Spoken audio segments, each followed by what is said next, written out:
Hello and welcome to In-House Matters by Lawcadia, a series of short, sharp conversations with legal leaders who are improving how in-house teams work. I'm Sasha Kirk, co-founder and Chief Strategy Officer at Lawcadia, and thank you for joining us. Today, we're talking about why legal operations matters now and how it helps legal teams build the capability, confidence, and operating discipline needed to keep pace with change.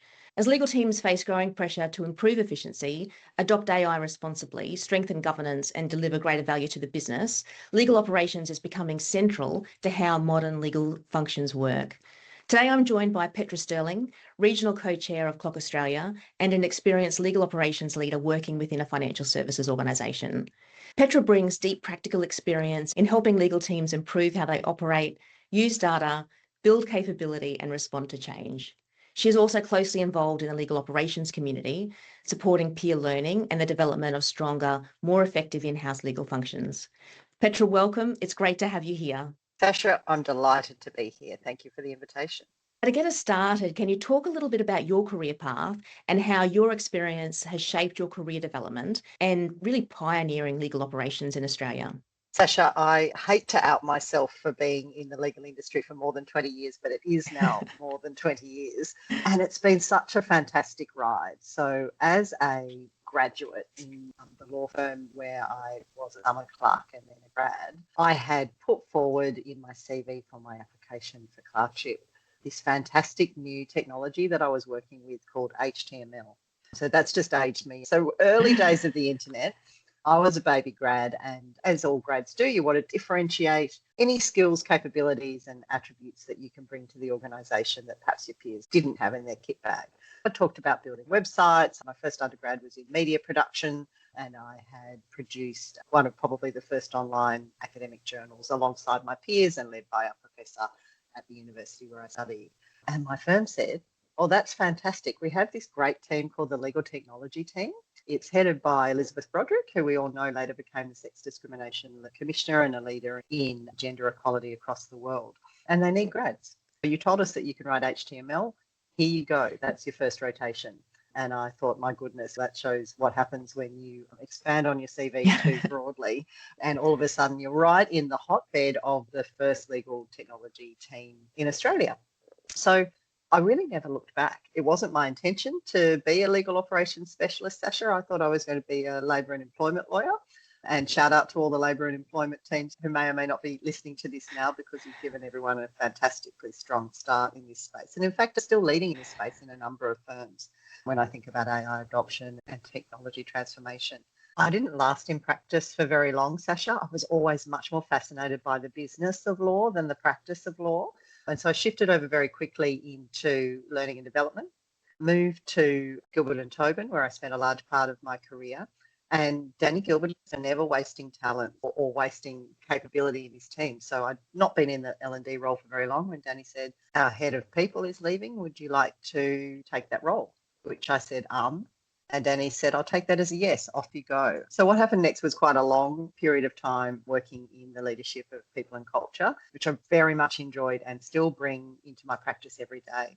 After many years in that space, the firm was establishing its transformation practice, and I was asked to take a secondment over into transformation. As a result, I ended up working with a number of the firm's clients, leading transformation initiatives, working directly with lawyers in the in-house community, and really fell in love with the in-house community at that point in time. Working so closely right in the coalface, directly with customers, directly with stakeholders who are defining the future of the Australian economy. So I was very lucky to be asked to then join one of the clients and do this as a job, which I've now been doing for almost a decade. It's absolutely fascinating. And then the most recent change, lucky me, has been to be the new girl on the block alongside Anna Golofsky and Matt Duncan, co-chairing CLOC here in Australia. I'm super excited still by my first ever trip to CLOC CGI, which was in Chicago in May of this year. And I'm even more excited by what we're going to bring to Sydney. What a fantastic story. Drilling down on what's been happening in that in-house environment, legal operations has become a strategic capability for in-house legal teams, particularly over the last 10 years. What, in your opinion, has driven that shift? The first and most obvious answer, Sasha, is technology.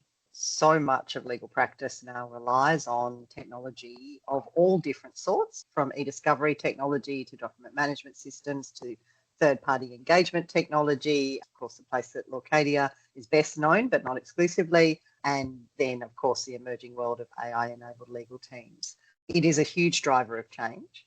Most organisations tilt their technology efforts towards their customers and their broader operational efficiencies. So where enterprise systems aren't sufficient or aren't well tuned for legal requirements, that's where the legal operations team really plays, as well as adapting and configuring enterprise systems to make sure that our very hardworking legal community is able to deliver the strongest possible value at the lowest possible risk level for the benefit of your customers or stakeholders as an organisation. Once upon a time, in-house lawyers were considered to be the people who got to go home at 5 p.m. I don't know that's ever been my experience working in-house. Our lawyers are working as hard as, if not harder in many cases, than private firms, and certainly are and regularly are working with less resources. So operations has a perfect role to play in enabling efficiencies, enabling disciplines that allow lawyers to focus on what they should be focused on, which is delivering their expertise for the benefit of their customers.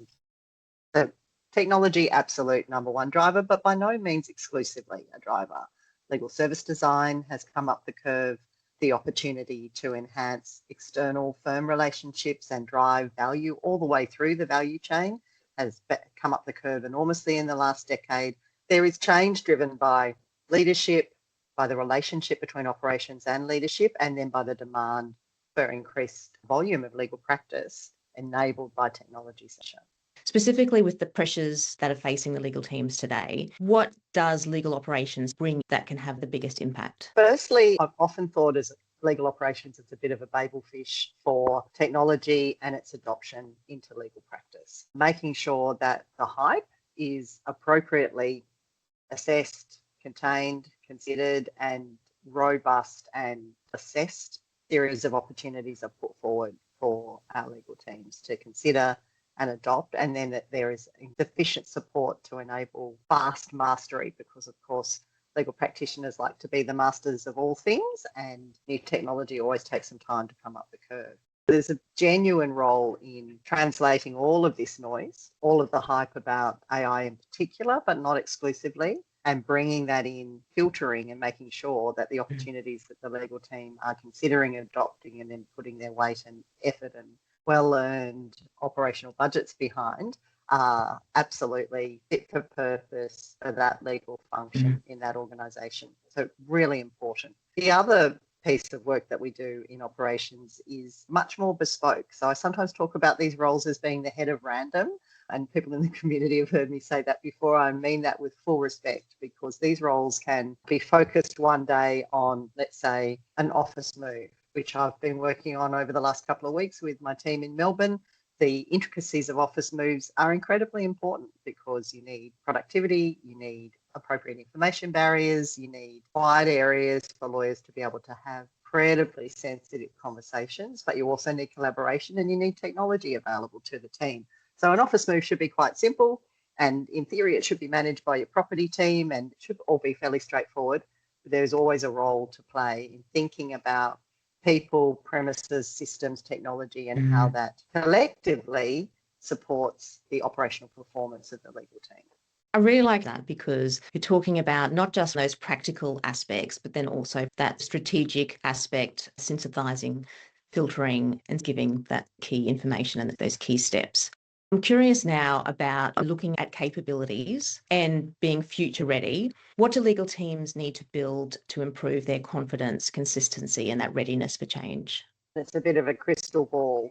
What I would say is, first of all, it's not about what you build, but maybe about what you leave behind. So there is absolutely no room for perfectionism in selecting operational models, technologies, and approaches that will best suit your legal team to build productivity. There is absolutely a place for perfectionism in delivering legal excellence. Excellent legal advice to your organisation, to customers, shareholders, stakeholders, etc., and supporting your organisation incredibly effectively. But the place where you need to leave perfectionism behind is in the rapidly evolving world that is operational efficiency driven by AI. And then if we look another layer down, there is room for perfectionism. When you're adopting LLMs and you're running your evaluation models, you need to decide what perfect looks like, or what just good enough looks like, or what level of hallucinations, what level of errors you might accept in production, and then how do you run an appropriate risk framework around that to ensure that the human in the loop is delivering great advice. So let's take that beautiful perfectionism that many lawyers were born with and others learnt through their process of training to be a lawyer, and we're just going to drop that on the shelf from time to time so we can actually make effective change while trialling technologies that are rapidly evolving and improving. In terms of what we need to build, a good knowledge and understanding of how generative and agentic AI actually works. So under the hood understanding in a very minor way, just how does a context window work and what are your limitations there, so that when you have put your perfectionism to one side and you're trialing the tools, you're doing that with a strong understanding of its capabilities and its edges. And then you're going to need to retrain that and reinform yourself very frequently. And that may not be a daily listen, although there are some fantastic AI daily podcasts and other sources of fantastic information that I recommend that people pick up and adopt. But it does mean that there will need to be probably every 6 to 12 weeks a refresh of your own knowledge base and understanding of the edges and capabilities. And then, of course, you'll be adopting new tools all the time. So we've talked about lawyers having fundamental requirements to be trained in efficient use of technology in their practice. And there are a number of regulators and legal peak bodies or legal regulators who have included this as a capability in their capability sets or in their training models or in their expectations of good practice for some time. That's absolutely shooting through the ceiling. And then we all need to manage our own productivity, our own energy, our own enthusiasm, our own excitement for change. And I see enormous differences in the capacity, interest, and absorption of change across the legal industry with really surprising results. Sometimes the most experienced and senior practitioners who we might not think from the outside would be the fastest to adopt new technologies or identify new workflows or find ways to redesign their practice, who are best placed to do that and have the least fear of doing so. So it's interesting and fascinating. Curiosity up, perfectionism down would be the upshot there. Now, moving on and looking at the legal industry as a whole, how is legal operations changing the relationship between in-house legal teams, law firms, and legal technology providers? It's so interesting, Sasha. This might be my favourite place to operate. And one of the things that attracted me most to coming and working in-house all those years ago was the opportunity to have an impact across the ecosystem, the opportunity to think end-to-end about value chains and value delivery and identify fantastic points in that pathway where we can build more value, reduce risk, and optimise delivery. So what does that mean? Does that mean that in-house teams are going to take back a portion of work that might currently sit with their external firms? There are lots and lots of theories on that one. Does it mean that legal technology providers and AI foundation models are going to finally kill the billable hour? I think we're all hoping for that in various ways, shapes or forms, but it's a pretty resilient measure of value in the legal industry. Yes, it'd be fantastic to see it die a quiet death one day, and many firms in the region are well advanced in their value pricing models, which is really heartening. In my experience, what it is doing is actually bringing the ecosystem much closer together and enabling co-design. So co-design of business models, of workflows, of value chains to improve our outcomes for our customers, our shareholders, our organisations, our other stakeholders. You can only do that if you're willing to operate in a strong spirit of partnership where you're all able to put a little bit of perfectionism on the shelf again and think fresh and new about what does this partnership look like? Who are the best providers in this partnership? And in a traditional Six Sigma sense, how do we limit handoffs all the way through this value chain to deliver faster, better, stronger, lower risk, or in some cases, cheaper results? So that's a really fun place to play. And again, when we are in CLOC on the 5th of August, everyone's going to hear a lot more about that. I'm really looking forward to that. I'd like to now specifically talk about the CLOC Australia Summit that's coming up. Now, the theme is Stronger by Design. Why was that selected and what does that mean to you personally? Such a great question. So honest answer of why it was selected is it's the theme for CLOC globally this year. The wonderful Oyango Snell and the CLOC team who support him as CEO of CLOC have chosen Stronger by Design as an overarching theme that can call on so many of the opportunities for change, improvement, and operational excellence across the globe. What does it mean for me personally? I feel like I can do what I've always wanted to do in legal operations now more than ever. Be part of a vibrant ecosystem with the CLOC Australia ecosystem, wonderful group of about 200 people who gather regularly to share ideas, develop new concepts and support one another to be the head of random, because that's not an easy job always, Sasha. So that community is incredibly important to me and is designing and co-designing fantastic solutions for the Australian legal market.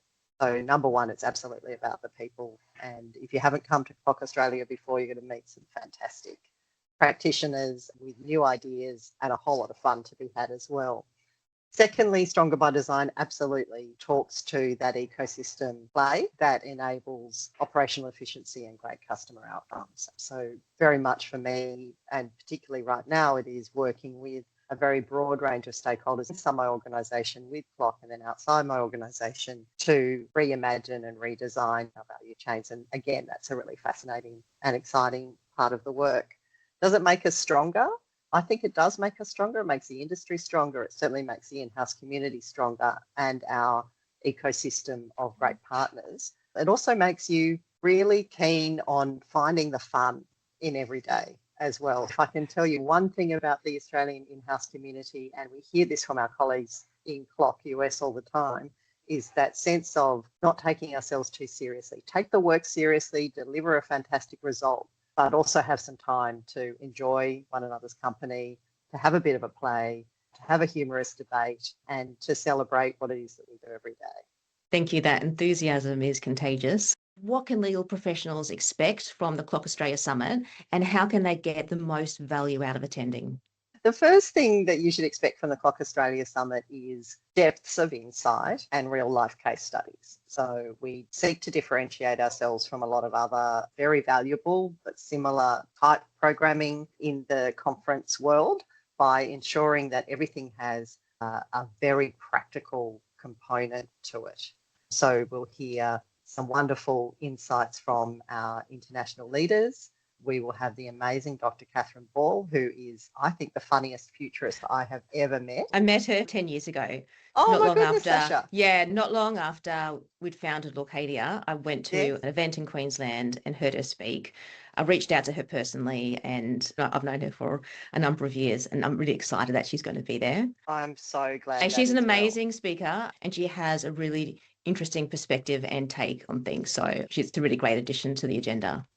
Oh, we're so excited to have Catherine partner with us, and I'm so delighted to hear that, Sasha. She gets the Sasha Kirk tick of approval. Yeah, she does. Catherine, if you're listening, big tick to you. We'll enjoy fangirling with you on the day.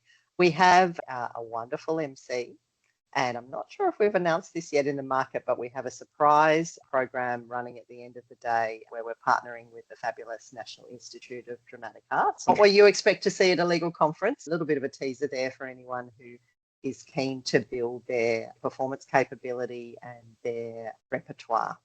We have some amazing speakers from a number of organisations, including Woolworths, IAG, Allen's, and a number of amazing vendors, including Lawcadia, there to show you all of their special sauce and stay connected with the community in the room. This is another thing that we do differently at CLOC. Our vendors, our law firm partners, and our CLOC Australia Summit participants spend the day together. There's no differentiation between vendor hall and conference space. We are a community developing solutions together, and we all enjoy each other's company for the whole day. Bring your dancing shoes, have a strong coffee in the morning. You'll be well fed, well entertained, and incredibly well informed. I think that'll be great. I'm going to bring my dramatic flair for the afternoon. I really want to see that, Sasha. You and me both. We're going to have a great time. Yeah, that'll be great. Thanks so much, Petra. This brings us to the end of this episode of In-House Matters by Lawcadia. The key message from today is clear. Stronger legal teams do not happen by accident. They're built through deliberate investment across capability, processes, technology, and importantly, an understanding of legal operations. Petra, thank you so much for being so generous with your experience and insights, and also your passion for legal operations and the CLOC community. I'm personally looking forward to the upcoming CLOC Australia Summit and invite all of our listeners to join us and come and see for themselves what makes this community so special. As always, if you'd like to continue the conversation or learn more about Lawcadia, please reach out to me on LinkedIn or visit lawcadia.com.